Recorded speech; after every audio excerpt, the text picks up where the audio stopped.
একাকী মৃত্যু। একাকী মৃত্যু কি? আসলে একাকী মৃত্যু হলে এমন এক মৃত্যু যেখানে মানুষ মারা যায় শুধু নীরবে নয়, অদৃশ্য হয়ে। কেউ খোঁজও নিতে আসে না। বাড়ির দরজাটা যেমন ছিল ঠিক তেমনই থাকে, শুধু নিভে যায় ভিতরের জীবনটা। বাইরের পৃথিবীও নিজের মতোই চলতে থাকে।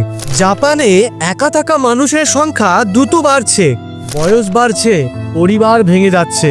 অনেকেই কাজ ছেড়ে বাড়ি ফিরে নিঃসঙ্গতাকেই সঙ্গী বানিয়ে নেয়। সেই নিঃসঙ্গতা যে কখন মৃত্যুর সাথে হাত মিলিয়ে নেয় তা কেউ টের পায় না।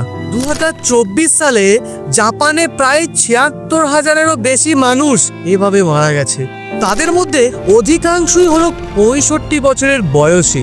কারো মৃত্যু ধরা পড়ে যখন বাড়িওয়ালা দেখে তার ব্যাংকের থেকে ভাড়ার টাকাটা কাটা বন্ধ হয়ে গেছে।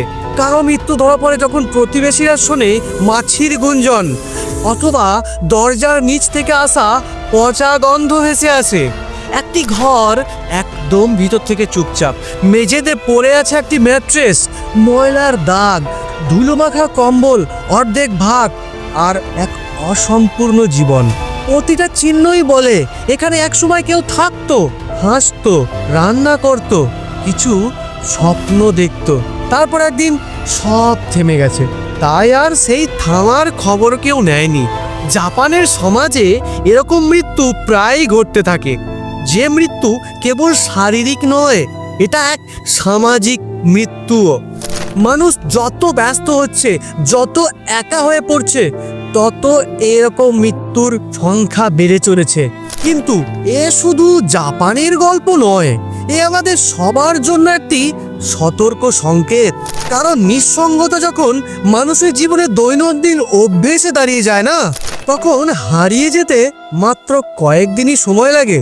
আর এটাই হলো সবচেয়ে ভয়ঙ্কর সত্য। মানুষ কখনো পৃথিবী ছাড়তে চায় না, অদেখা, অবহেলিত, অশ্রুত হয়ে। কিছু সমাজ যখন চোখ ফিরিয়ে নেয়, তখন ওই একাকিত্বই হয়ে ওঠে চূড়ান্ত বিচারক। কি কথাটা ঠিক বললাম তো?